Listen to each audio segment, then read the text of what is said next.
here. Today, what we're going to be covering is the lights of the day, which is Baomer, the passing of the author of the Zohar, Rabbi Shimon Bar Yochai, and also how it segues with the teaching of his in a chapter of Ethics of the Fathers, which we're learning today. It's we learn it this week. We'll be reading it on Shabbat, chapter 4, and the Torah portion of the week, Bahar. So I want to begin by sharing a beautiful story about Rabbi Shimon and his son. Many people are familiar with the story. I'll just read the beginning of it and then fill you in on something that I taught last year or the year before. I think that I put that live on Facebook early in the week. So the story occurs at a time under the rule of the Roman Empire, and that regime was trying to outlaw Torah, threatened the lives of teachers and anyone who engaged in that study. And the Talmud in Shabbat 32b says as follows: Rabbi Shimon Bar Yochai and his son Rabbi Elazar went and hid in the study hall. Every day, Rabbi Shimon's wife would bring them bread and a jug of water, and they'd eat. When the decree intensified, Rabbi Shimon said to his son, "Women are easily impressionable, and therefore there's room for concern lest the authorities torture her and she reveal our whereabouts." So I'm not going into any comments on whether that is socially acceptable or not. You're welcome to send me a comment in the chat. I don't even see what's happening there online. I'm just looking at the screen of what I'm teaching at the moment, and we can deal with that later if you like.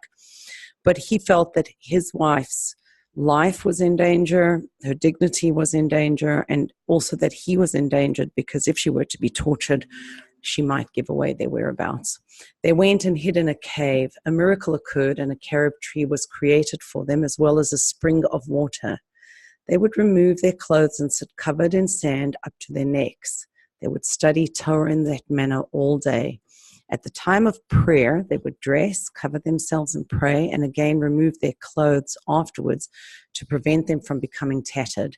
They sat in the cave for 12 years. Elijah the prophet came and stood at the entrance to the cave and said, "Who will inform Bar Yochai that the emperor died and his decree has been abrogated?" Now, last year, when I spoke about this, it's the previous post on Facebook, I think, I mentioned the idea in mystical teachings that there is a correlation between a cave, a grave, and a womb. The cave is this hidden place, and we all go into those places physically, metaphorically physically, like not necessarily into a cave. Although I must say, I was just in South Africa and went to revisit the Sterkfontein caves, which I had been in as a child. It was quite remarkable to be in this underground system of huge, breathtakingly beautiful caves and seeing them through my own eyes now as an adult and remembering what they were to me as a child. So it might, in a rare occurrence be a physical cave, but these are circumstances that are difficult. We find ourselves psychologically trapped, contained, we don't see the light, or circumstantially. And our approach has to be to make that cave into a womb rather than a grave. Instead of being a place where psychically I become buried, it becomes a place where I have more growth. So in the method, I often speak about the fact that we think of the circumstances in our lives as being challenges, but a better way, a kind of subtle shift, is to think of them as being a growth opportunity. So you can go from speaking about an obstacle to a challenge. There's some more positive connotation there, and then to a growth opportunity. And that transforms the cave into a place of birth. And another idea that I mentioned last year was this idea that life or birth and death are really the same thing, but in opposite directions. That when we're born into this world, we're dying from the supernal world, the soul being invested into a body is a kind of a death from the spiritual world, but a birth here. And the opposite is true. When a person passes, they are dying from this world, but being reborn into the supernal world. Another thing I wanted to mention is that I remember reading a story. This is apropos the two sages being buried in the earth. It's such a visceral, remarkable image.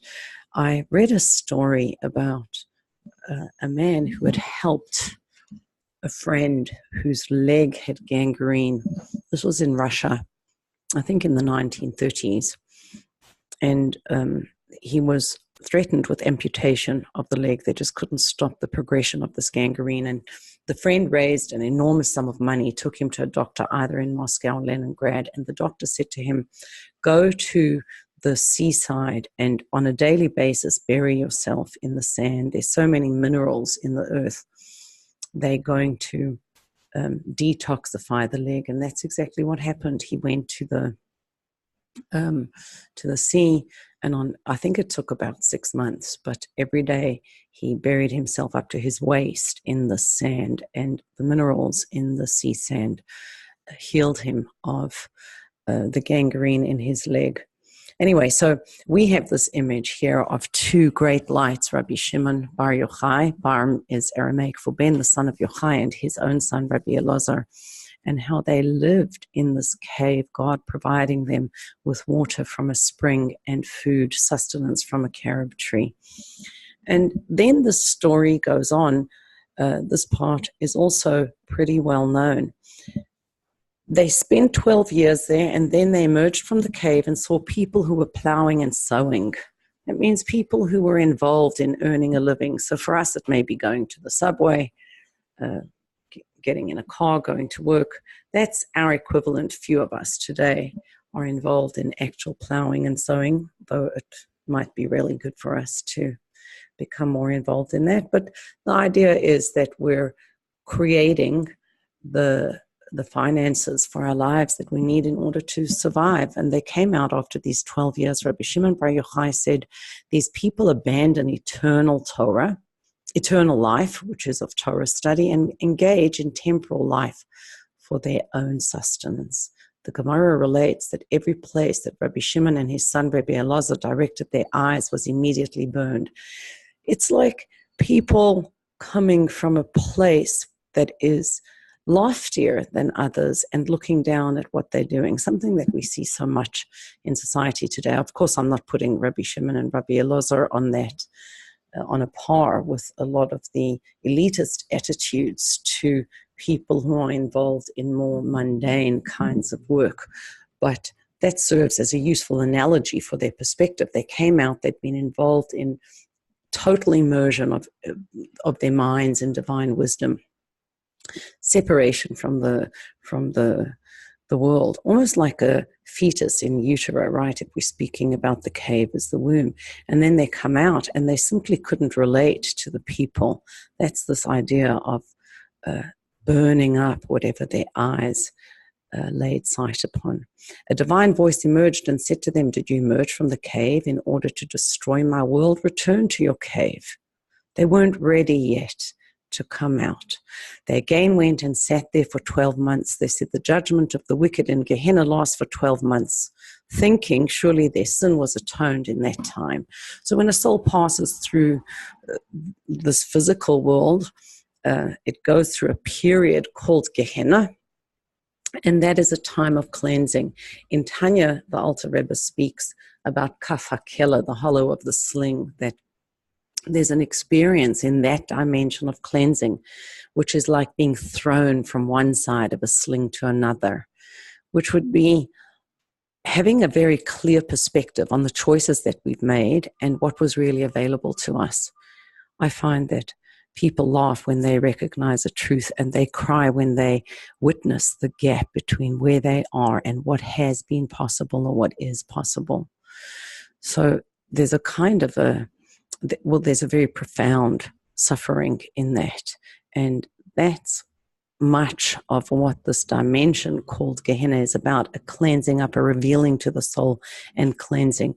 So after another year, 12 months, they felt now they were ready to go out. And then a divine voice emerged and said to them, emerge from your cave. They emerged everywhere that Rabbi Elazar would strike, Rabbi Shimon would heal. So at some level, his son was still striking. He wasn't burning, but he was striking.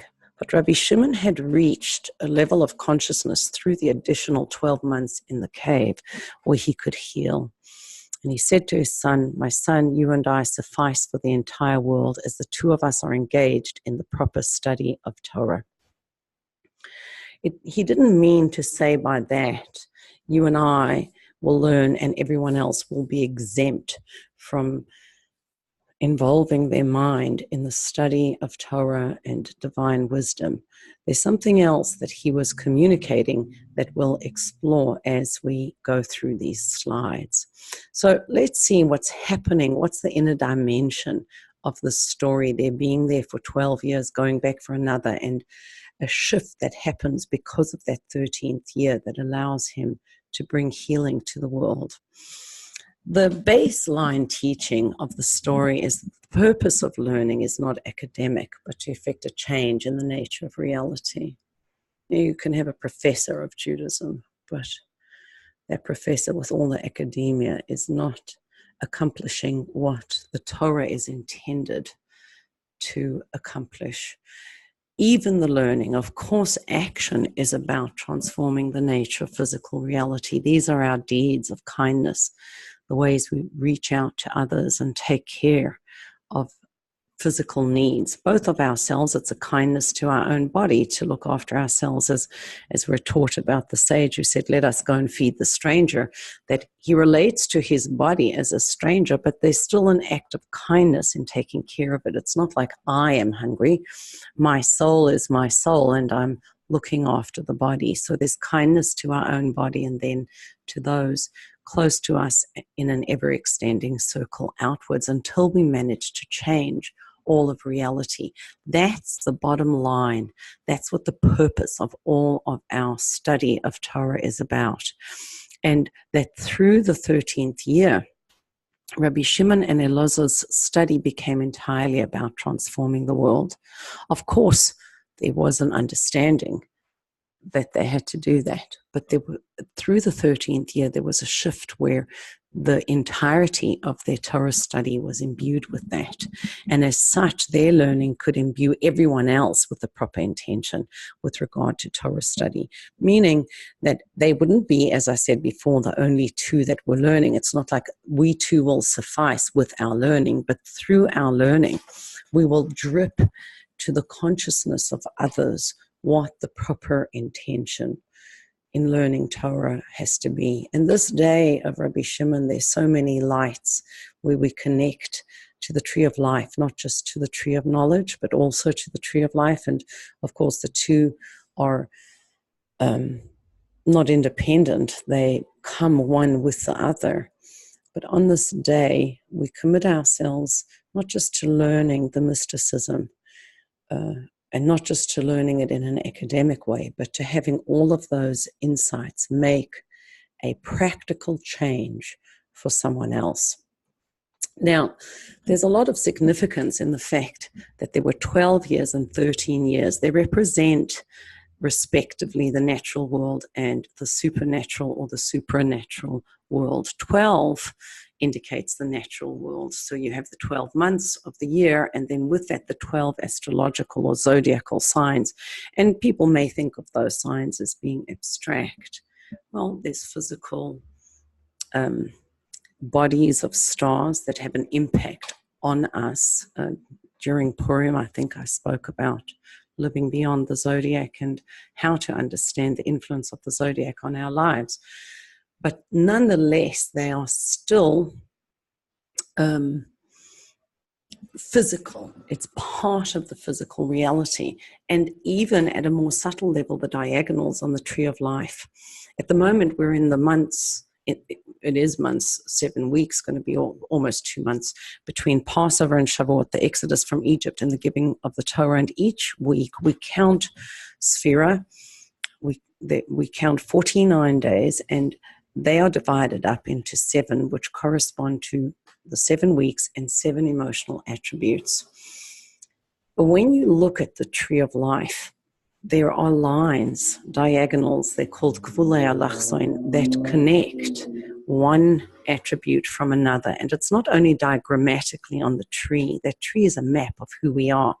So, for example, on the website, there's a meditation called the Hush Aim meditation.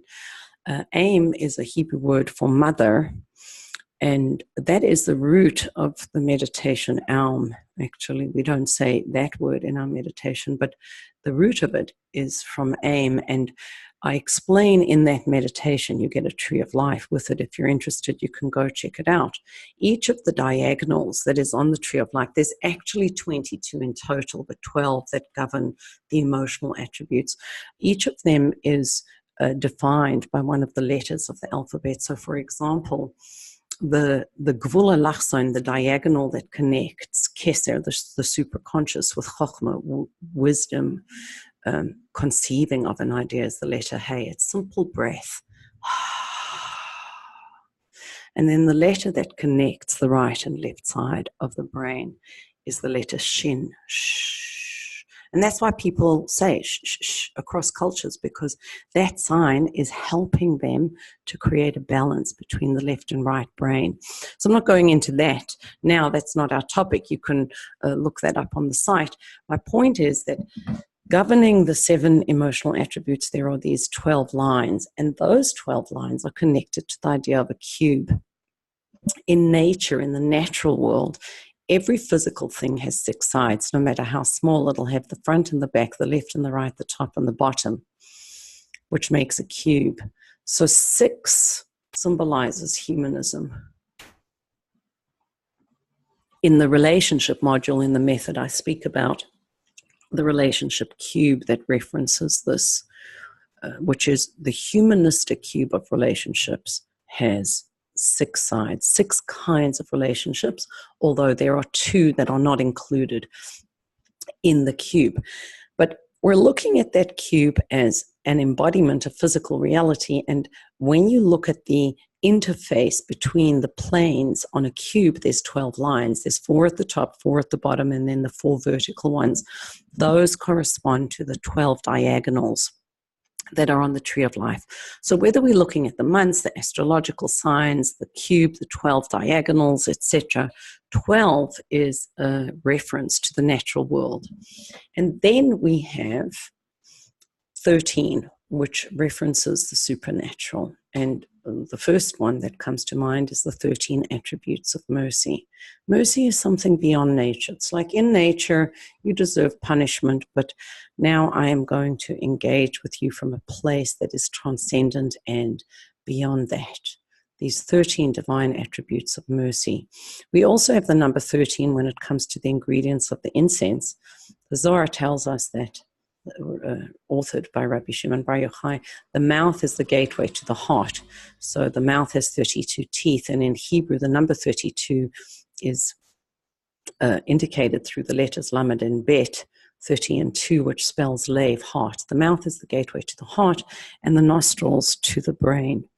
This recipe, these 13 ingredients, shifted the consciousness of those who smelled it, but not only of those who smelled it, of all people in the world. And then, of course, you have the 13 principles of derivation.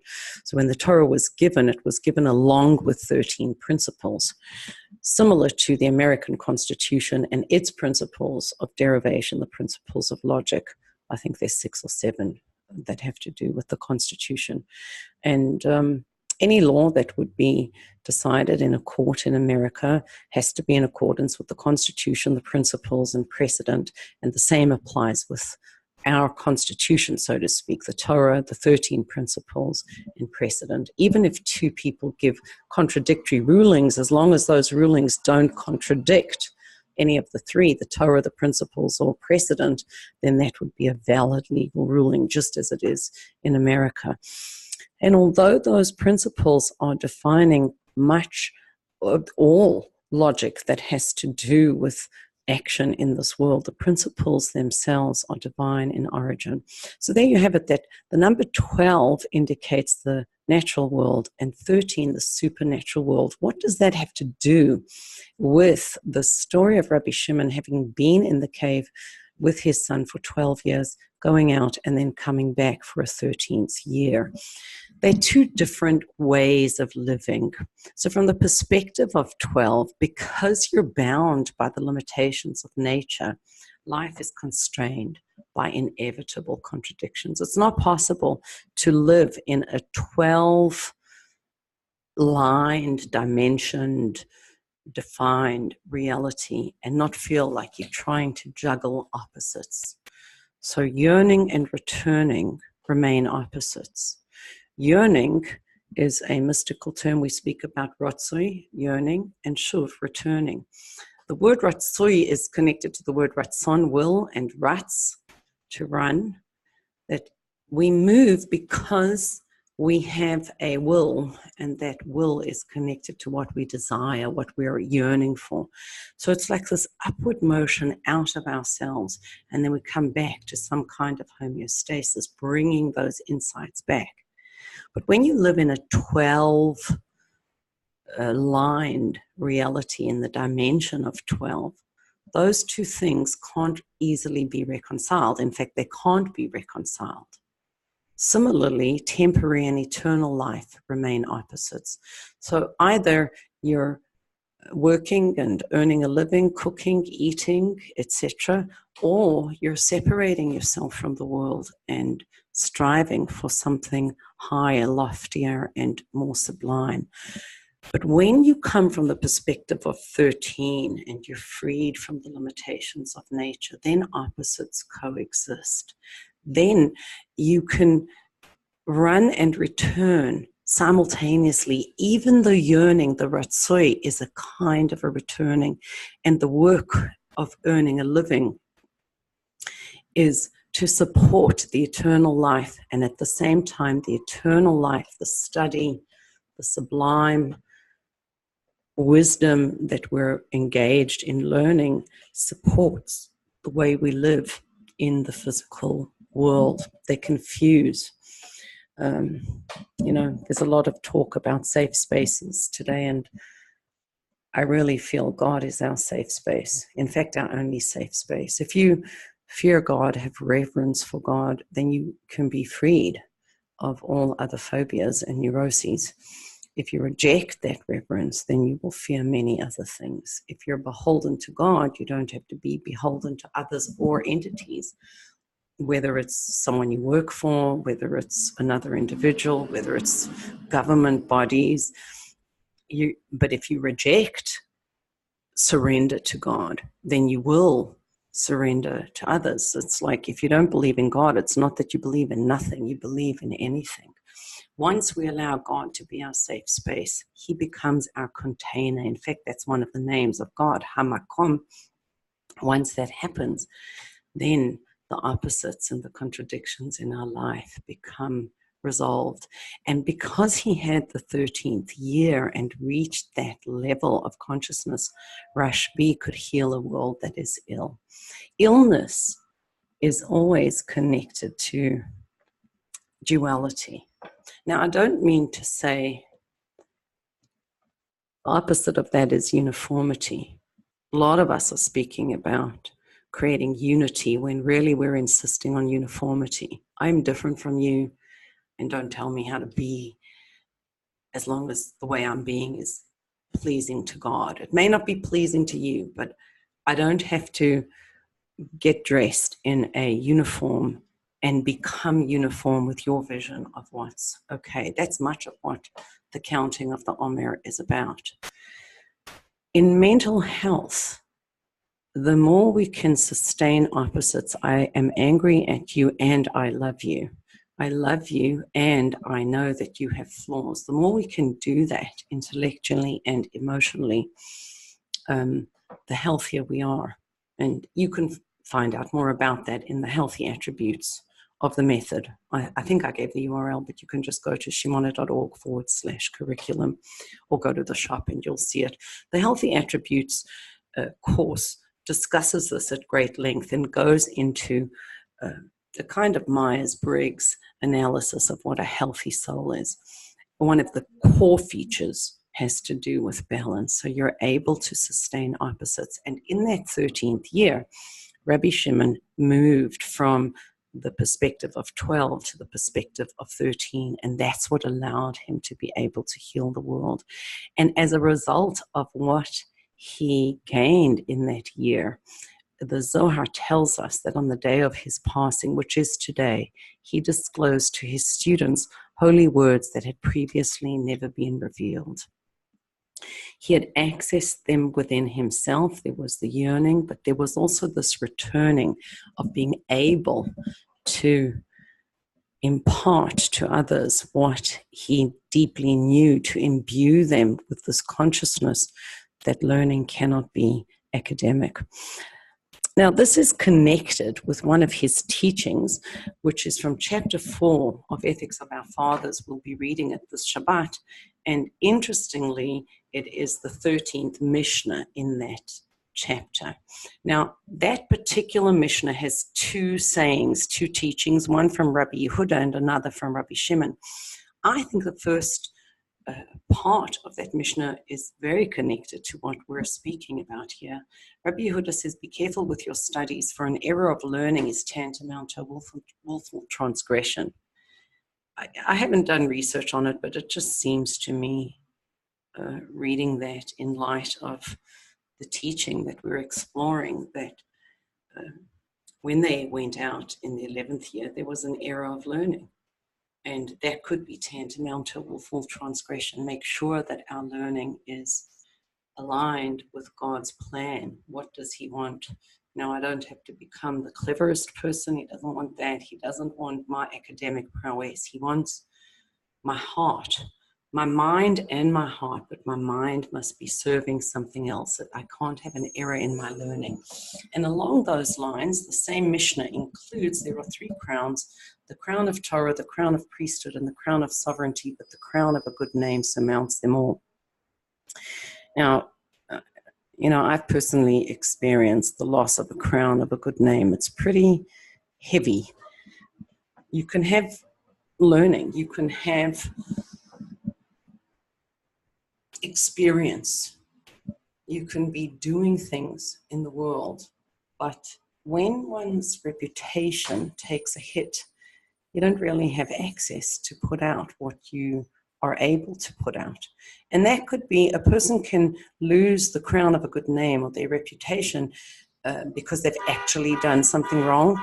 Think about what's going on in the world today with the internet, or just WhatsApp, and how quickly messages spread. It's really painful to think about how many people's lives are being taken down, shut down, because they made a mistake. Is there the possibility for tshuva, for repentance, when what you've done is available to everyone for all time? I mean, there it is up on the internet. It might not be that you've done something wrong. It could be that it's a perceived wrong. I wrote some articles on Harvey Weinstein, and one of them was about the fact that I felt it was infantilizing and disrespectful to women to say that they were never responsible for anything.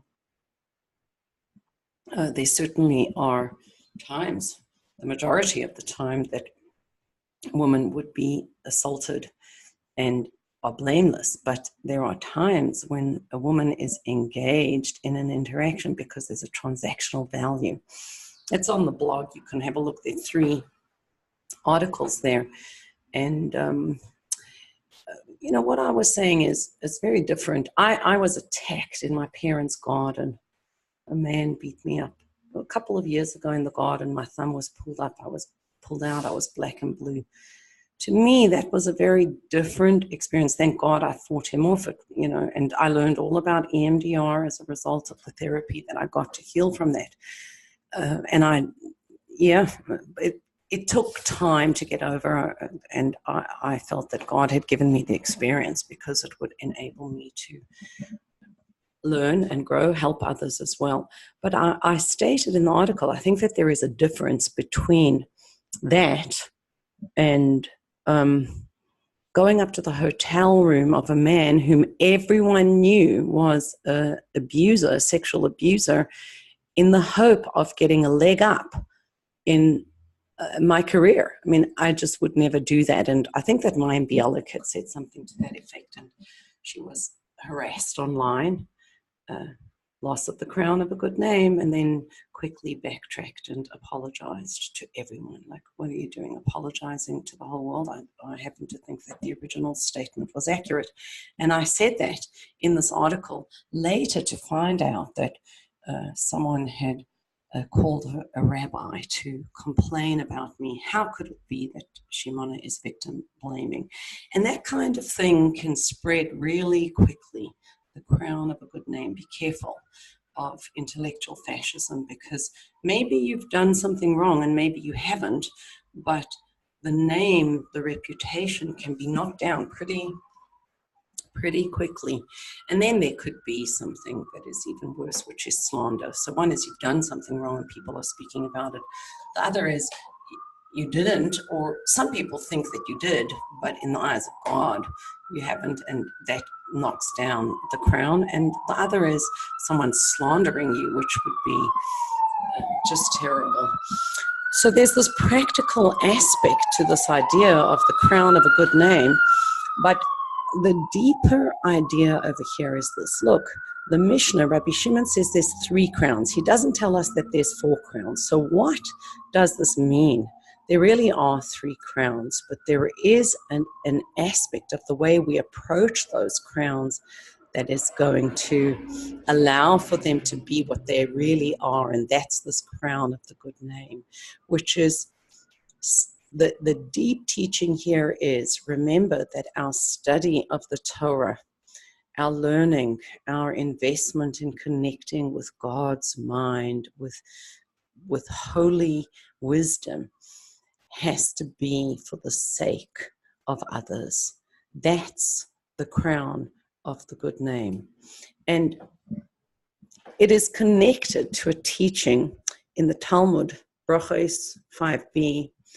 It's actually a discussion over there in the Talmud addressing the issue of suffering and affliction and also illness. There's a remarkable story there about one of the sages who would console people who had lost a child by speaking with them about the loss of his 10th child.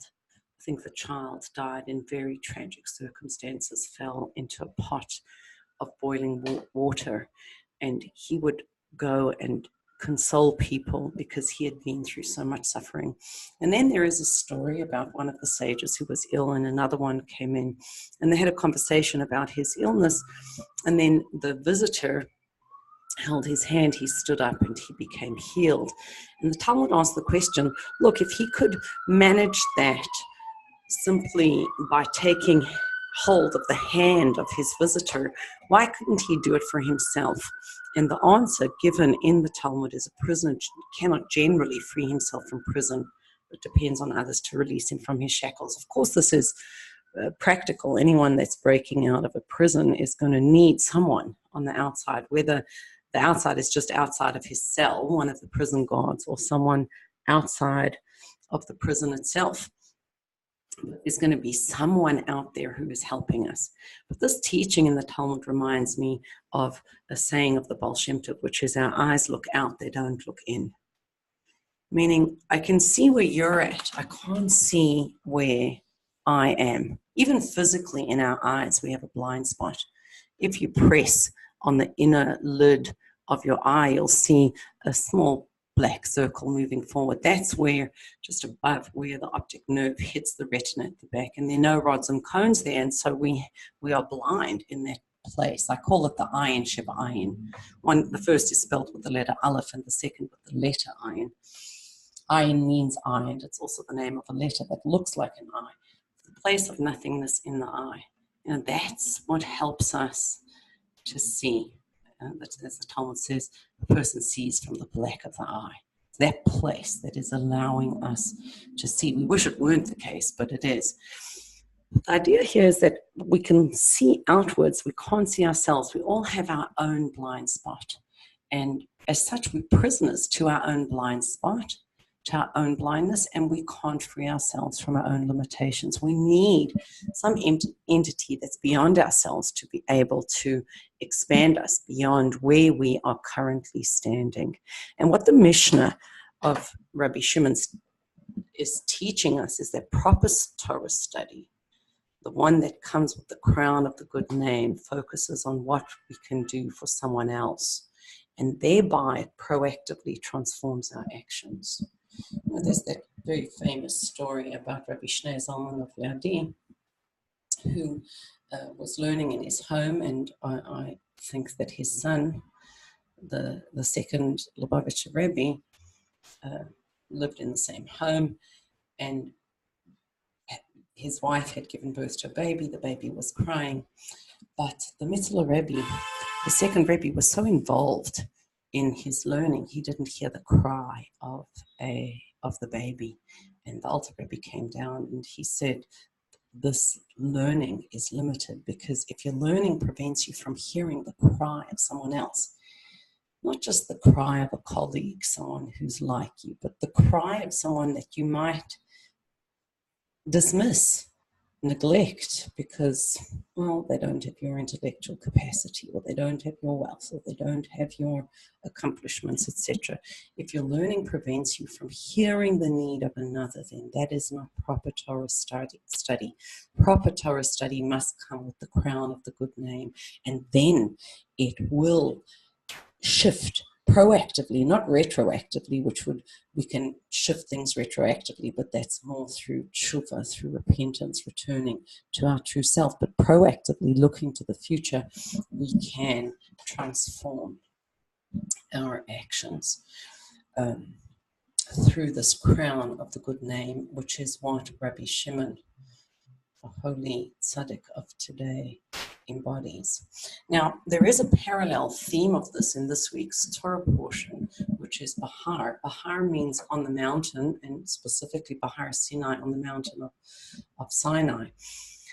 The whole idea of Bahar Sinai is that godliness would come down into the world. That is the intention of God's giving the Torah. In fact, we're taught that at Mount Sinai, the supernal dimensions descended to the physical, and the physical, the lower dimensions. It says the Elyonim yardu l'tachtonim, the higher dimensions descended to the lower ones, and the lower ones rose up to the higher ones. In our own being, we have that as well, just physically. There's the water in the brain, and then there's the water in the lungs, and there's the movement of the water through osmosis in the cerebral spinal fluid. Just physically, we've got this. But there's also, of course, the idea that there's consciousness and mind and Torah study, and then my lower dimensions are action. And we have to bring the learning into action and use our action, raise ourselves up, elevate ourselves to align with Torah wisdom. So that's the intention of the giving of the Torah. And the beginning and the end of the Torah portion both include teachings that indicate or begin and end that theme, and then contain it through the whole parsha. So the beginning is like an opening into all the concepts, and our sages teach us everything goes after the closing. I was mentioning on a different call how I heard, I think it's Jerry Seinfeld speaking about why he didn't take the astronomical amount of money that was offered to him to do another series of Seinfeld. I think it might have been the 13th year that he was offered, interestingly. Not sure if they did 10 years or 12 years. And he said it's like having a meal and it's just delicious, or being at a party that's wonderful, but then it kind of falls at the end. What do you remember? You remember it on its end note, not on its high point. And we were on such a high point, I just wanted to end with that. That's what the sages are saying. The closing is indicating something about everything else to us. So what does the opening and the closing of the Torah portion teach us? Well, the beginning speaks about the sabbatical and jubilee years. The sabbatical year involved an act of faith, because we plowed for this and sowed and reaped in the 6th year, but the food that was produced, the produce of the 6th year, had to last for the 7th year. And be mindful of the fact there was no refrigeration at that time. It just didn't exist. So whatever you had, there could have been, Israel isn't a place where you could have cold storage and take ice from the winter and store things underground. So it was a real act of faith not to farm in the 7th year. But then the Torah goes on to tell us that there were 7 cycles of 7, which came to 49 years, and that in the 50th year there was the Jubilee year. It was the sabbatical year of the 7 sabbatical years, which meant that the food from the 6th year had to support people for the 6th year, the 7th year, and the 8th year, until they could plow, sow, and reap in the following year, the 51st year after the Jubilee. That was quite an act of faith. And in many places, I think there's a blog post on this, I've spoken about the fact that the word for money etymologically is rooted in the word manna, which we also read about in this week's portion. That money comes from the word moneta, the goddess of money, and moneta comes from the Hebrew word moneh, to count, which comes from the word manna. And that word manna is also, man is connected to the word emunah, faith, because there's always, we speak about dough, people have dough, which is money, that goes right back to the idea of the manna in the desert. But when it comes to money, yes, we have to invest effort, work really hard in order to reap. Some people less hard, some people more, because God has determined our income. It's something that is divine that comes to us. Our sustenance appears to come to us through our work, but it comes to us from God. And I don't mean by that we don't have to work. We do have to work. But that's part of the deal that God gives us. You work and I will give you sustenance. And what the sabbatical and Jubilee years are teaching us are that even while we're involved in earning a living, the shuv, right, there still has to be the rotzo, there still has to be that mountain, there still has to be the study of Torah.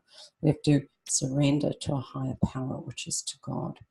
If you give yourself over to God, then you won't be subordinate to anything else. But if you resist doing that, you will be subordinate to everything else. It's like, if you don't believe in God, it's not that you believe in nothing, you believe in anything that is out there. And that's why statistically, for example, countries that are less religious and don't have faith in God have much more heavy-handed governments that are involved in the lives of the citizens. And here, the idea of the sabbatical and Jubilee years that Bahar brings us is that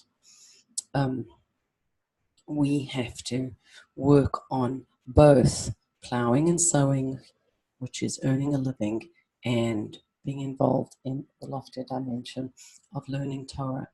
And it ends with the notion, a discussion about someone who has reached such a state of abject poverty that they have to sell themselves into slavery. And then, of course, there are laws of redemption for that individual.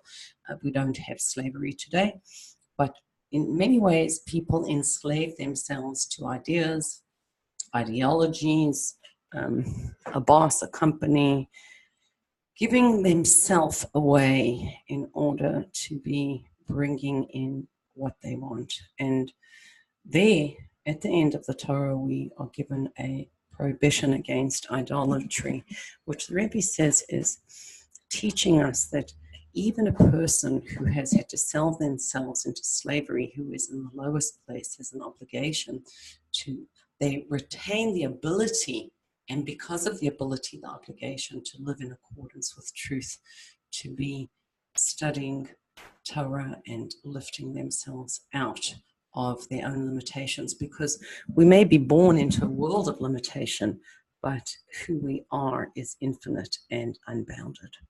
So what's the takeaway? I wanted to end by sharing a teaching from the Talmud in Kedushin, which says, Rabbi Tarfon and the elders were reclining in the loft of the house of Nitza in Lod when the question was asked of them, is study greater or is action greater? Rabbi Tarfon answered and said, action is greater. Rabbi Akiva answered and said, study is greater. Everyone answered and said, study is greater, but not as an independent value. Rather, it is greater as study leads to action. It's like those rulers or a piece of paper. It says the statement on the other side of this paper or ruler is false, and you flip it over, and what does it say? The statement on the other side of this ruler is false, which leads you right back to the beginning. Which is greater, study, but why? Because it leads to action. Well, that must mean that action is greater. But no, the statement says that study is greater. It's this very intimate relationship between the upper waters and the lower waters, the supernal realms, the lower realms, the yearning and the returning. There has to be study and there has to be action. And as we have been studying in our Tuesday class about learning, it has its own intrinsic value. There's a very unique value to learning Torah because it's both learning and a mitzvah. That shift in consciousness changes our lives. So it has its own intrinsic value, but it is also the catalyst that imbues our lives and deeds with godliness. So that is our teaching for today, the lights of Lag Baomer. And I hope you enjoyed it. What I'm going to do right now is pause the recording and go on Facebook Live, see if there are any questions that anyone asked. Okay, everyone. Well, thank you so much for joining me. I just want to show everyone again where they could join. If you have a look over here, this is the page. Shimona.org, free study. There's the URL, and it'll explain to you what happens. You just sign up, you'll get an auto response. You have to register for both the weekly Torah portion and the Tanya class separately, and then you fill out that form, and it'll send you a link where you can register. Okie dokes, everyone. Great being with you, and have a wonderful day. I'll see you next time.